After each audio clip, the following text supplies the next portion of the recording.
السلام عليكم ورحمة الله وبركاته.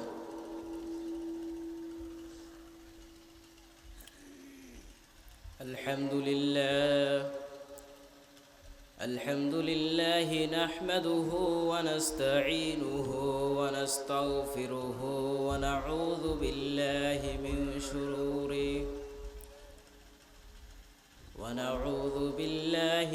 شرور أنفسنا ومن سيئات أعمالنا. من يهده الله فلا مضل له ومن يضلله فلا هادي له. ونشهد أن لا إله إلا الله وحده لا شريك له ونشهد أن محمدًا عبده ورسوله. أما بعد فأعوذ بالله من الشيطان الرجيم. بسم الله الرحمن الرحيم. إن الله وملائكته يصلون على النبي يا أيها الذين آمنوا صلوا عليه وسلموا تسليما. সবাই দরুদ ইব্রাহিম পড়ি। اللهم صل على محمد وعلى آل محمد كما صليت على إبراهيم وعلى آل إبراهيم إنك حميد مجيد. اللهم بارك على محمد وعلى آل محمد كما باركت على إبراهيم وعلى آل إبراهيم إنك حميد مجيد. অধ্যকার আয়োজিত আজকের গোরস্থান চৌধুরীপাড়া ইসলামী যুব ঐক্য পরিষদের উদ্যোগে ষষ্ঠতম তাফসিরুল কোরআন মাহফিলের দ্বিতীয় অধিবেশনে আমাদের মধ্যে উপস্থিত আছেন আজকের মাহফিলের সম্মানিত সভাপতি, আমার পাশে উপস্থিত আছেন আমার শ্রদ্ধেয় উস্তাদ হাফেজ মাওলানা আবু তাহের সাহেব এবং অত্র এলাকার গণ্যমান্য মুরব্বী, এবং আমার সামনে উপস্থিত আছেন আমার পিতৃতুল্য বাবা, ভাই এবং পর্দার আড়ালে যারা শুনতে পাচ্ছেন সবাইকে আবারও সালাম জানাচ্ছি। আসসালামু আলাইকুম ওয়া রাহমাতুল্লাহি ওয়া বারাকাতুহু।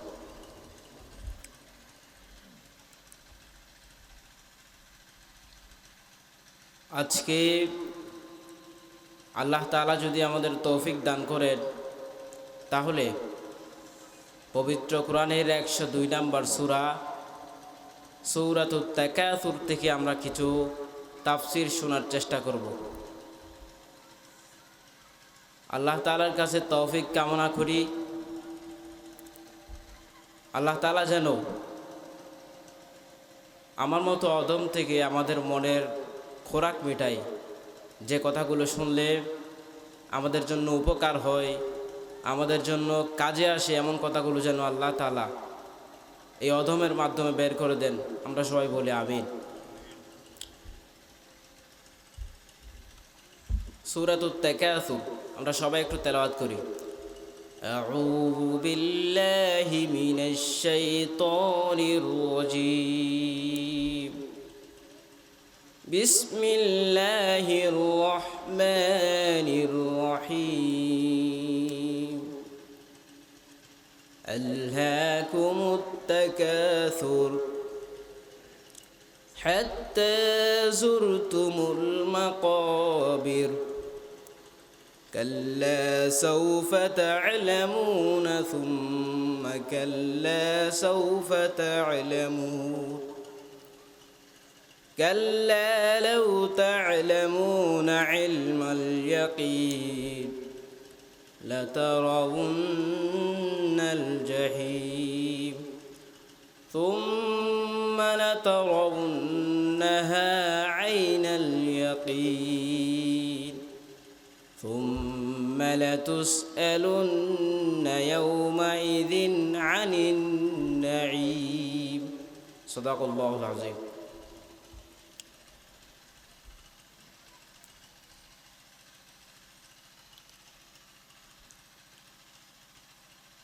আমরা যারা প্রতিনিয়ত আমরা এই সূরাটি তেলাওয়াত করি নামাজের মধ্যে, সেই হিসেবে সকলের জানার কথা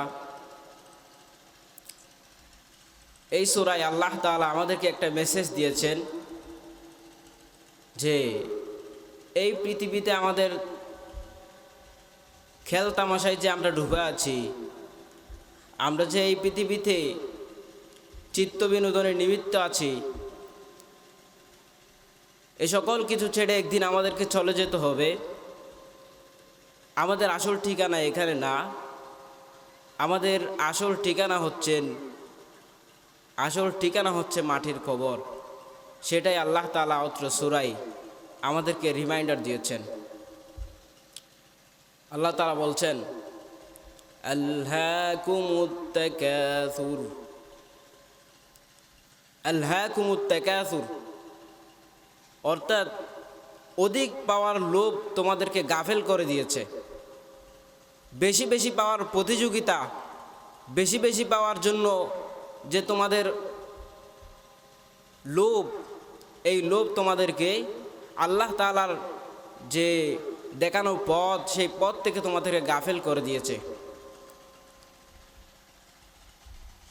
লাহুন আলহাকুম, এখানে লাহুন শব্দের অর্থ হচ্ছে কোনো কম গুরুত্বপূর্ণ বিষয়ের প্রতি এত বেশি গুরুত্ব দেওয়া যে বেশি গুরুত্বপূর্ণ বিষয় এর কম গুরুত্বপূর্ণ বিষয়ের প্রতি এত বেশি গুরুত্ব দেওয়া যে এর কারণে কম গুরুত্বপূর্ণ বিষয় এর প্রতি গাফেল হয়ে যায় আমরা।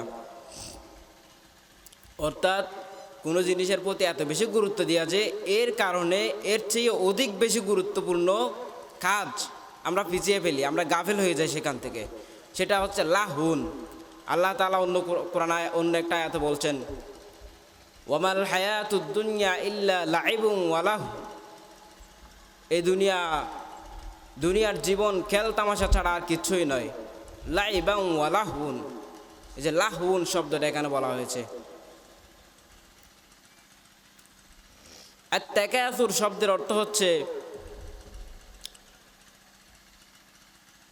তাফসীরকারগণ তিনটা অর্থ এনেছেন। একটা হচ্ছে বেশি পাওয়ার লোভ, বেশি পাওয়ার লোভ।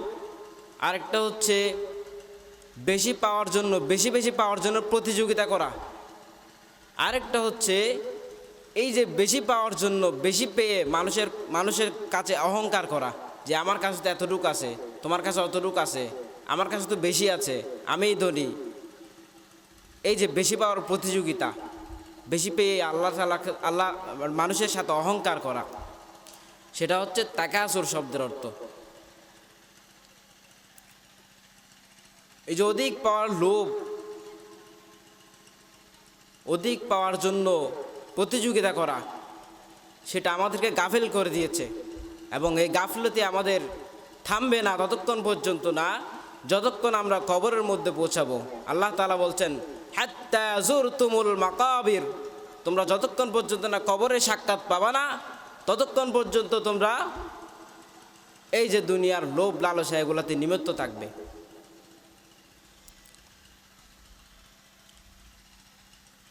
অথচ আল্লাহ রাসূল সাল্লাল্লাহু আলাইহি ওয়াসাল্লাম বলেছেন,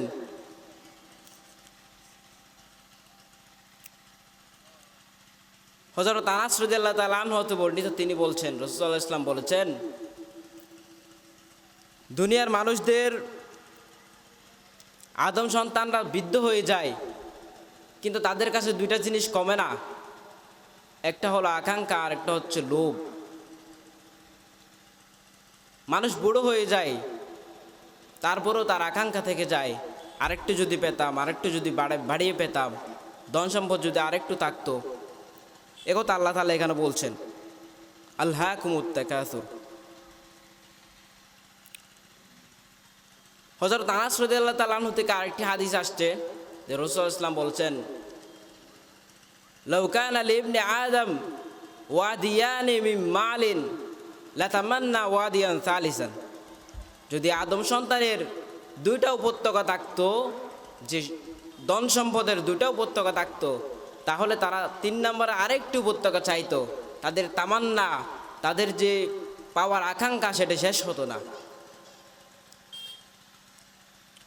একবার এক সাহাবী রাসূলুল্লাহ সাল্লাল্লাহু আলাইহি ওয়াসাল্লামের কাছে যাচ্ছেন, তখন রাসূলুল্লাহ সাল্লাল্লাহু আলাইহি ওয়াসাল্লাম আলহাকুমুত তাকাসুর এই সূরাটি তেলাওয়াত করছিলেন।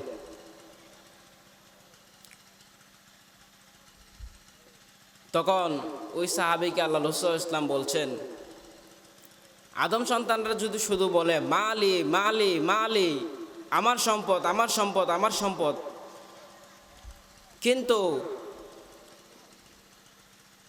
3টা জিনিস ব্যতীত কেউ দাবি করতে পারে না যে এই সম্পদটা আমার। মাত্র 3টা জিনিস। সেগুলো কি? 1 নম্বর হচ্ছে মা আকালতা ফাআফ নাইতা।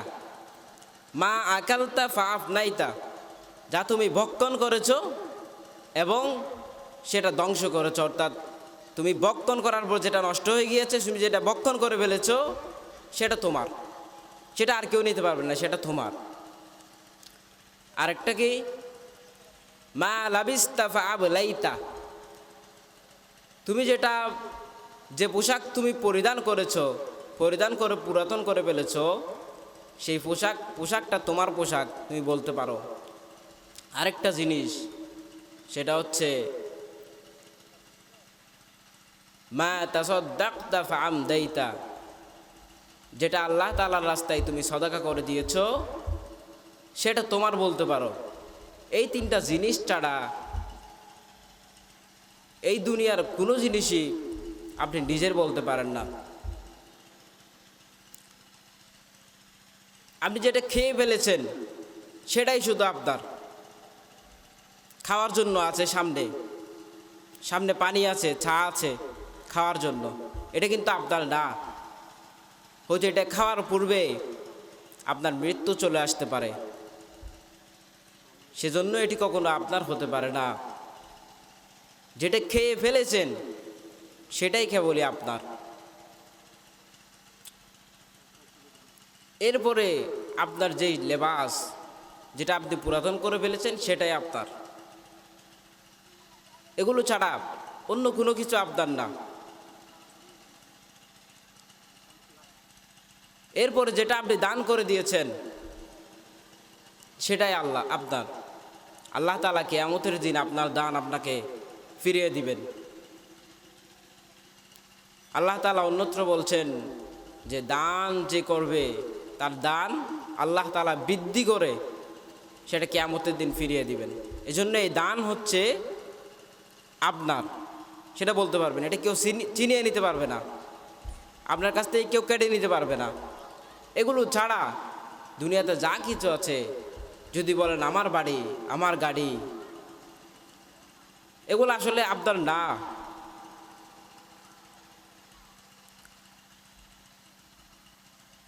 মানুষ যখন মারা যায়, রাসূলুল্লাহ সাল্লাল্লাহু আলাইহি ওয়াসাল্লাম হাদিসে বলছেন, মানুষকে 3টা জিনিস অনুসরণ করে। 3টা জিনিস মানুষের সাথে যায় কবর পর্যন্ত। একটা কবরে থেকে যায়, আর 2টা চলে আসে। 3টা জিনিস কি কি? একটা হচ্ছে তার মা আলুহু, আরেকটা হচ্ছে ওয়া আহলুহু ওয়া আমালুহু। প্রথমটি হচ্ছে তার সম্পদ, ধন সম্পদ দুনিয়া পর্যন্ত থাকে, তার সাথে আর কবরে যায় না। 2 নম্বর হচ্ছে তার আহাল, অর্থাৎ তার পরিবার, আত্মীয় স্বজন, এরা হচ্ছে তাকে কবর দেওয়ার জন্য কবর পর্যন্ত যায় আর কবর থেকে চলে আসে, দাফন কাফন করে আর চলে আসে, আর যায় না, ভুলে যায়। 3 নাম্বার একটি জিনিস যেটা থেকে যায় আপনার সাথে, সেটা হচ্ছে আমল, আপনার আমল। আপনি যদি সৎ কাজ করেন বা খারাপ কাজ করেন, সেটা আপনার সাথে কবরে যাবে।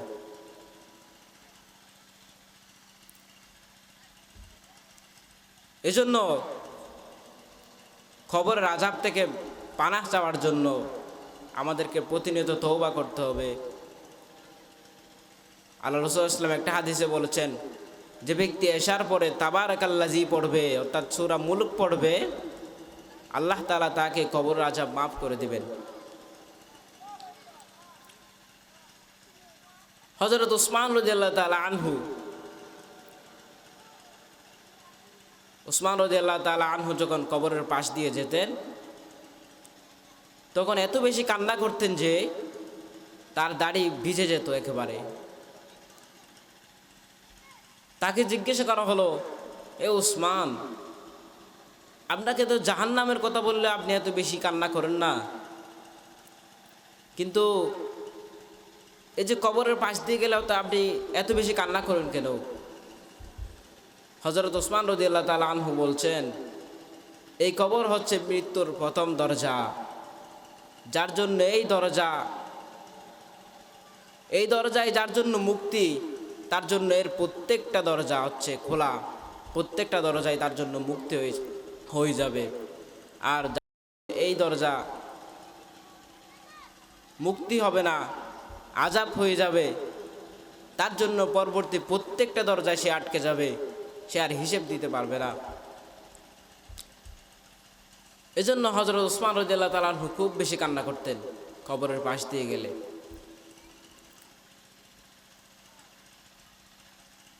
হযরত সাদ ইবনে মুআজ রাদিয়াল্লাহু তাআলা আনহু, তিনি ছিলেন জলিলুল কদর সাহাবী। তিনি যখন মারা যান, হাদিসে আছে যে আল্লাহর আরশ কেঁপে উঠেছিল, এমন একজন সাহাবী। হযরত সাদ ইবনে মুআজ রাদিয়াল্লাহু তাআলা আনহু যখন মারা যান, আল্লাহ রাসূল সাল্লাল্লাহু আলাইহি ওয়াসাল্লাম তার জানাজা পড়িয়েছিলেন। আল্লাহ রাসূল সাল্লাল্লাহু আলাইহি ওয়াসাল্লাম তার জানাজা পড়িয়ে কবরে দাফন করার পর দাঁড়িয়ে থাকলেন। হঠাৎ করে আল্লাহ রাসূল সাল্লাল্লাহু আলাইহি ওয়াসাল্লাম বড় বড় করে তাসবিহ পাঠ করা শুরু করলেন, সুবহানাল্লাহ সুবহানাল্লাহ, আল্লাহু আকবার আল্লাহু আকবার। সাহাবীরাও তার সাথে সাথে বড় বড় করে তেলাওয়াত করতে লাগলেন, পাঠ করতে লাগলেন, সুবহানাল্লাহ সুবহানাল্লাহ, আল্লাহু আকবার আল্লাহু আকবার। এরপর আল্লাহ রাসূল সাল্লাল্লাহু আলাইহি ওয়াসাল্লাম কিছুক্ষণ পরে চুপ হলেন। সাহাবীরা জিজ্ঞেস করলেন, হে আল্লাহ রাসূল, আমরা তো কখনো দেখলাম না যে আপনি কোনো কবরের পাশে এরকম দাঁড়িয়ে বড় বড় করে সুবহানাল্লাহ সুবহানাল্লাহ পাঠ করতে দেখলাম না। আল্লাহ রাসূল সাল্লাল্লাহু আলাইহি ওয়াসাল্লাম বলেছেন, আমি তো আল্লাহর রাসূল, আল্লাহ তাআলা আমাকে যা দেখান সেগুলো তো তোমাদেরকে দেখাই না। আমি দেখতে পেলাম সাদ ইবনে মুআজ রাদিয়াল্লাহু তাআলা আনহুকে যখন কবরস্থ করা হলো, তখন কবরের মাটি সাদ ইবনে মুআজকে এমন চাপ দিল, আমি সেই চাপ আর সহ্য করতে পারলাম না। সাথে সাথে আমি তাসবিহ পাঠ করা শুরু করে দিলাম, আল্লাহু আকবার আল্লাহু আকবার, সুবহানাল্লাহ সুবহানাল্লাহ।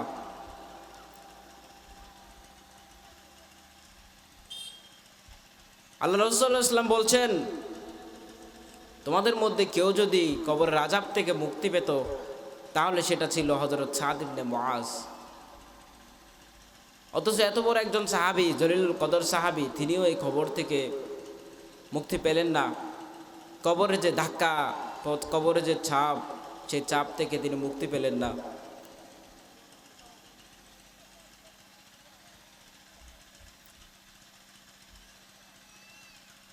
এজন্য এই দুনিয়ার খেল তামাশা,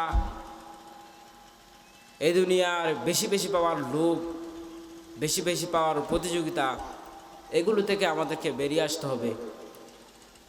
দুনিয়ার ধন সম্পদ যে প্রয়োজন না সেরকম না, প্রয়োজন যেটুকু হলে আল্লাহ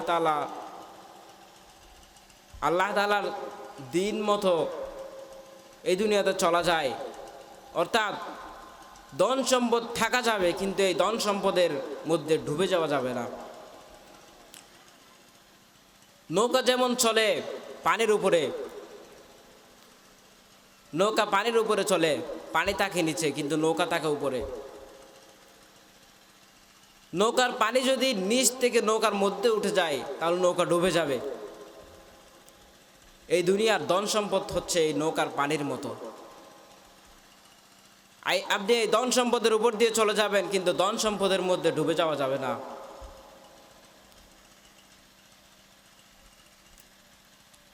আল্লাহ রাসূল সাল্লাল্লাহু আলাইহি ওয়াসাল্লাম দিনে 70 বারের চেয়ে বেশি তওবা করতেন, ইস্তেগফার করতেন। অথচ আমরা সেই তওবার যে নিয়ম, সেই তওবার যে মাধ্যম, সেটাকে আমরা কমিয়ে দিয়েছি বলে আজকে আমাদের উপর নানা ধরনের আযাব নাজিল হয়। আল্লাহ রাসূল সাল্লাল্লাহু আলাইহি ওয়াসাল্লাম বলছেন, ওয়াল্লাহি লা আস্তাগফিরুল্লাহ আকসার মিন 70 মাররা। আমি 70 বারের চেয়ে বেশি তওবা করি দিনের মধ্যে। এজন্য আমাদের বেশি বেশি তওবা করা দরকার। আজকে আমি যে সূরাটি তেলাওয়াত করেছি, আলহাকুমুত তাকাসুর, সেই সূরাটি আমাদেরকে বারবার সেই কবরের দিকে যাওয়ার কথা আমাদেরকে বারবার স্মরণ করিয়ে দিচ্ছে। আলহাকুমুত তাকাসুর হাত্তা যুরতুমুল মাকাবির, যে তোমরা কবরের সাক্ষাৎ পাওয়া পর্যন্ত তোমরা এই গাফলতি থেকে ফিরে আসবে না। এরপর আল্লাহ তাআলা বলছেন, কাল্লা সাউফা তা'লামুন, কখনো নয়, সাউফা তা'লামুন, অচিরেই তোমরা দেখতে পাবে। তা'লামুন শব্দের অর্থ হচ্ছে দেখতে পাবে, ভবিষ্যতে। কিন্তু যখন অতি নিকটে, খুব শীঘ্রই দেখতে পাবে, এটার জন্য সাউফা এই শব্দটা ব্যবহৃত হয় আরবিতে। সাউফা তা'লামুন, অচিরেই তোমরা দেখতে পাবে। আল্লাহ তাআলা বলছেন, কাল্লা, কখনো নয়। তোমরা যে মনে করছো এই দুনিয়াতে তোমাদের এই খেলতামাশা, চিত্তবিনোদন, এগুলোর মধ্যে তোমরা ডুবিয়ে থাকতে পারবে, কিন্তু তোমাকে ডাক পড়ে যাবে, তোমার আর এখান থেকে জাগ্রত হওয়ার সুযোগ হবে না। হযরত আলী রাদিয়াল্লাহু তাআলা আনহু বলছেন যে মানুষ ঘুমন্ত, আন-নাসু নিয়ামুন, মানুষ ঘুমন্ত। তারা কখন জাগ্রত হবে? যখন তারা মৃত্যুবরণ করবে, তখন তারা জাগ্রত হবে।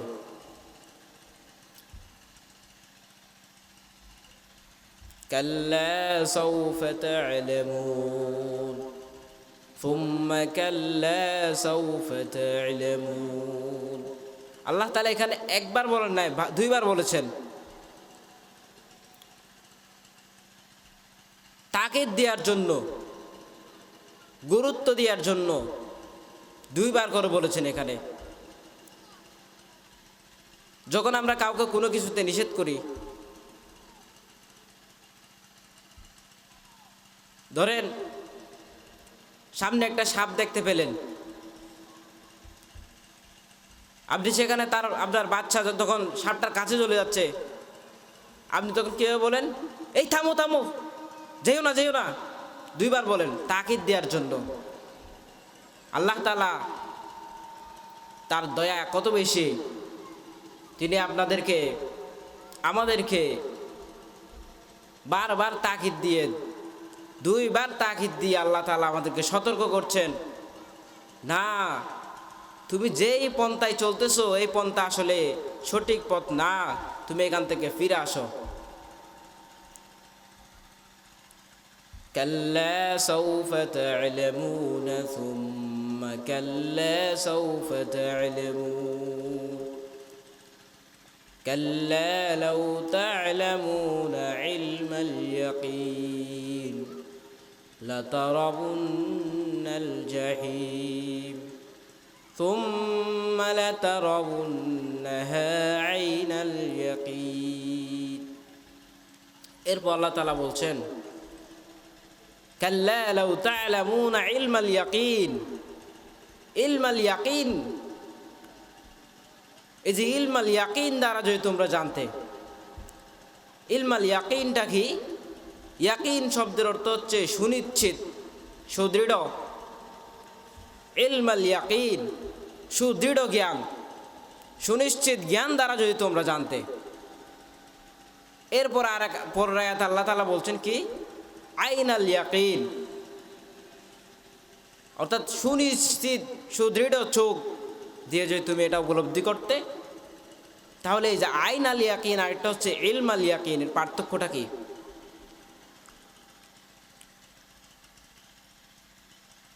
ধরেন দূরে কোথাও আপনি ধোঁয়া দেখতে পেলেন ধোঁয়া দেখে আপনি ধারণা করলেন যে এবং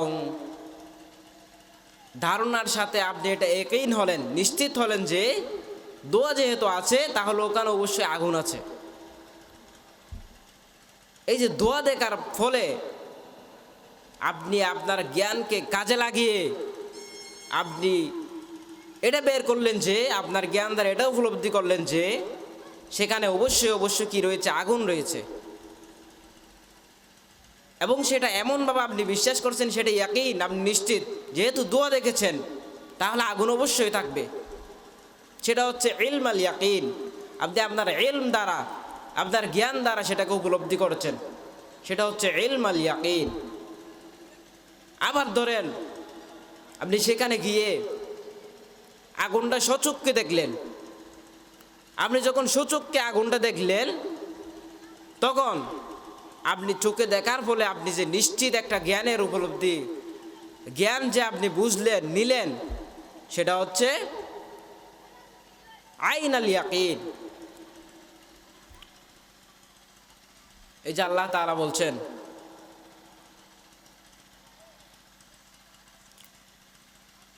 কাল্লা লাউ তা'লামুনা ইলমাল ইয়াকিন তোমরা যদি একটু ভালোভাবে উপলব্ধি করতে সুনিশ্চিত জ্ঞান দ্বারা তোমরা যদি উপলব্ধি করতে তাহলে তোমরা এই যে তোমাদেরকে দুনিয়াতে কম গুরুত্বপূর্ণ কাজের পিছনে দৌড়াইতে অধিক গুরুত্বপূর্ণ কাজগুলো তোমাদেরকে গাফেল করে ফেলতে পারতো না তোমরা কম গুরুত্বপূর্ণ কাজের প্রতি এত বেশি দৌড়াদৌড়ি করতে না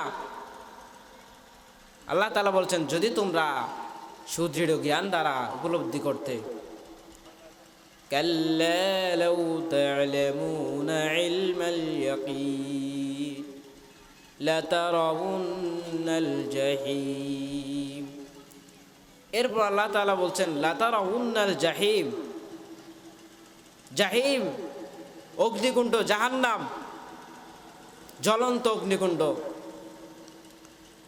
আল্লাহ তাআলা আবার বলছেন সতর্ক করছেন আপনাকে তুমি অবশ্যই লাতারাউন্না লা একটা তাকিদ আর একটা হচ্ছে নুন তাকিদ লাতারাউন্নাল জাহিম তুমি অবশ্যই দেখতে পাবে জাহিম জ্বলন্ত অগ্নিকুণ্ড কিন্তু এই যে লাতারাউন্নাল জাহিম তুমি যখন অগ্নিকুণ্ড জ্বলন্ত অগ্নিকুণ্ড যখন দেখতে পাবে তখন কিন্তু তোমার আর ফিরে আসার জন্য আর সুযোগ থাকবে না মানুষ আফসোস করতে থাকবে যে সূরা নাবার মধ্যে আছে ওয়ায়াকুলুল কাফিরু ইয়া লাইতানি কুনতু তুরাবা হায় আফসোস আমি যদি মাটি হয়ে যেতাম আফসোস করবে কিয়ামতের দিন যাওয়ার পর আল্লাহর কাছে যাওয়ার পর আবার মানুষ আফসোস করবে আল্লাহ দুনিয়াতে আরেকবার পাঠাও আরেকবার ভালো কাজ করি কিন্তু সেই সুযোগ তখন আর থাকবে না আল্লাহ তাআলা বারবার সতর্ক করছেন অত্র সূরার মধ্যে লাতারাউন্না যেটা ডাবল তাকিদ দিয়ে, দুইবার তাকিদ দিয়ে আল্লাহ তাআলা এখানে বলছেন যে তোমরা অবশ্যই অবশ্যই জ্বলন্ত অগ্নিকুণ্ড দেখবে। ثم لترونها عين اليقين, আল্লাহ তাআলা বলছেন ثم لترونها عين اليقين, সুনিশ্চিত চোখ দিয়ে যখন দেখবা, সুদৃঢ় চোখ দিয়ে যখন দেখবে, তখন তুমি বুঝতে পারবে। এই যে আল্লাহ তাআলা বলছেন তুম্মা লাতারাউন্নাহা আইনাল ইয়াকিন, আল্লাহ তাআলা এখানে সুম্মা লাতারাউন্নাহা বারবার তাকিদ দিয়ে আল্লাহ তাআলা বলছেন, আমাদেরকে বোঝাচ্ছেন।